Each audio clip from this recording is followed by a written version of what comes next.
Hi guys, I'm Drake York. Welcome to this edition of Dirt Talk with Drake York, and we have a surprise guest. Former NASCAR Sprint Cup Series driver David Gilliland. Good to have you on such short notice. Yeah, it's good to be here. Good to be here talking with you. Today's show will be presented by Kevin Sherrod Designs and Roberto Marquez, attorney at law. So thank you once again for being here on such short notice. I'll give a big thank you to Bill McAnally for arranging this on 10 minutes notice. So how did you get introduced to the wild sport of racing? I grew up around racing. My dad raced, and so from the earliest memories I have was at a racetrack, and growing up around it, and it's all I've ever wanted to do is race, and it's been my passion. And I've been lucky and fortunate enough to be able to race and go on and have my own racing career, and now we're kind of shifting our focus to my son Todd. Where did you begin your racing career? I grew up racing in Southern California. I grew up kind of racing on dirt. Paris Auto Speedway was not too far from my house, and so I did a lot of racing there. We won a lot of races, and then I just kind of moved up the NASCAR ranks. They have a super late model program, and then a touring series, then the K&N series, and then we ended up going to the Xfinity, and then all the way to the Cup. So we were able to take all those steps. What kind of cars did you drive when you first started your career? All stock car stuff. I've never done any open wheel stuff. So like I said, we started out in a street stock at Paris Auto Speedway, and just kind of worked our way up from there. But all my experience has been in stock car racing. How did you get started in NASCAR? Like I said, my dad was in it, and he started in dirt racing also, but he ran in the Winston West series back then, and I started working on his cars, and we won the championship in 1997. I was his crew chief, and then from there I felt like I had just enough experience to try and go out and try and race myself and build my own car and learn all the things it takes to be a driver. So it was a great experience, and so some people, my son Todd, he's never had to build his own car. He's always got to work on driving and honing his driving skills since he was 5. He started racing when he was 5 years old. So everybody kind of goes about it in different ways, but that's how I did it. You were talking about the transition from dirt to pavement. Was it easy, or did it take a little bit to get the hang of it? Dirt racing really helped me a lot, and just with car control and just saving your tires and finding grip, where the grip was on the racetrack. And you do that a lot in asphalt racing too. And so I always felt like that was really big for me, and I wanted Todd to do that because I felt like it really helped me. But with Todd, he's never raced dirt. He ran dirt one time, but most of his stuff's been all asphalt racing. And so when I was going up, I thought that was kind of a necessity, and now with Todd, he's kind of proven that you don't have to do it, and just racing and laps and experience is most visible. Which one do you prefer, dirt or pavement?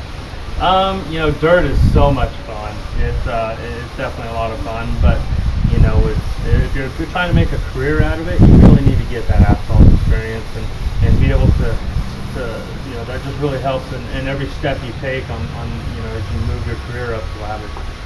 I'm sure racing NASCAR with a family is challenging. How challenging was that for when you raced? It's definitely challenging. I just got off with my wife a minute ago, and I've been home probably 5 or 6 days in the last 2 months because we've been out here at Bill McAnally racing and working on Todd's cars, and I have a super late model team at home, and they've been racing, and so I've actually been more busy since the season started than I was the last 10 years racing in the Cup Series. So it's definitely challenging. I have a beautiful daughter named Taylor at home. She's 13 years old and rides horses, and so it's challenging. I think you come from a racing family too, and so and it takes time, and so it takes time and dedication, and you just got to kind of figure out how to delegate that the best you can. But it's tough. But all my family is very supportive of Todd and myself and our racing, and so that's very, very important and very key to a successful racing family. Do you attend all of Todd's races? I haven't, and so that's why this year I have taken a year off from the Sprint Cup Series, and I'm going to go. Todd has been racing for 10 years, and he's been racing for me, but I've been racing in the Cup Series for 10 years, and so with 38 races a year, I've missed a lot of his races, and so this year he's got an opportunity that he's never had with Toyota and Napa and Phil McAnally Racing to go and accomplish some goals that he set pretty high for himself, and I want to be there for that, and so I'm really excited to be able to go, and I think I'm going to go to all his races this year, and so that makes me really, really happy. Did you ever think your son would be racing in NASCAR like you are? He's always wanted to, and being that I've raced in the Cup Series for 10 years and have seen and directly encountered the challenges and know how hard it is to get there. It's the odds of any driver making it to the Sprint Cup Series is very, very slim, and so and I've told Todd that. I've told him for 10 years how hard it is, and he's never let that chip away at his focus of making it to the Sprint Cup Series one day, and every day, every time he races, I think that he's got that much more of a chance to make it, and I think he's got a bright future. He's my son, so parents always want to talk and boost their kids up, but what he's been able to do on the racetrack lately has been really, really fun to watch, and his goal and his heart is set on making it to the Sprint Cup Series. You talked about your daughter, Taylor, right? Yep.